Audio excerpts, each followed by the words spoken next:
사랑에 매라는 말이 있지만 세상에 맞아도 되는 아이는 없습니다. 사랑을 한다면 보듬고 아껴줘야겠죠. 하지만 경남에서는 해마다 아동학대가 끊이지 않고 있습니다. 김수정 기자가 취재했습니다. 12살 쌍둥이 자매는 아주 어릴 때부터 늘 둘뿐이었습니다. 어머니는 이혼 후 집을 나갔고 아버지는 돈을 번다는 이유로 들어오지 않아 자매는 보육시설과 집을 오갔습니다.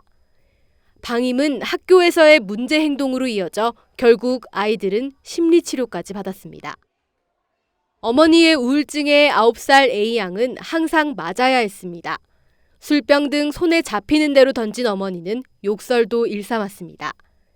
담임 선생님이 신고하면서 A양은 겨우 집에서 빠져나올 수 있었습니다.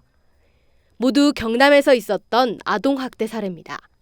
저희가 아이들한테 하는 행동도 사실 아이한테 위협이 될 수 있기 때문에 아이 입장에서 생각을 하시게 되면 폭로불능 개념으로 해서 아동학대에 해당이 됩니다. 그래서 아동학대는 저희가 인지하지 못하는 상황에서도 일어날 수 있다고 좀. 최근 경남에서 있었던 아동학대 신고 상황을 보면 2018년 약 1,328건에서 지난해 1,743건으로 계속 증가하는 추세입니다. 올해는 지난 9월까지만 벌써 1,715건이 신고됐습니다. 아동학대는 정서와 신체, 방임, 성학대로 나뉘는데 보통 2가지 이상의 중복학대가 절반을 넘게 차지합니다. 전문가들은 코로나19로 집에 있는 시간이 많아지면서 아동학대가 늘었고 사회적 관심이 높아져 신고 건수도 증가한 것으로 보고 있습니다.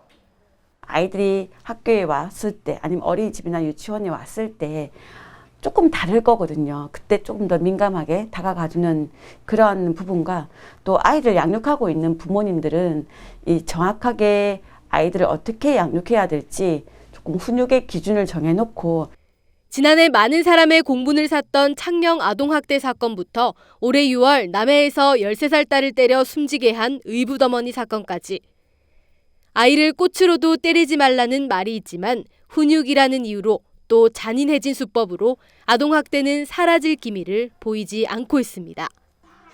헬로티비 뉴스 김수정입니다.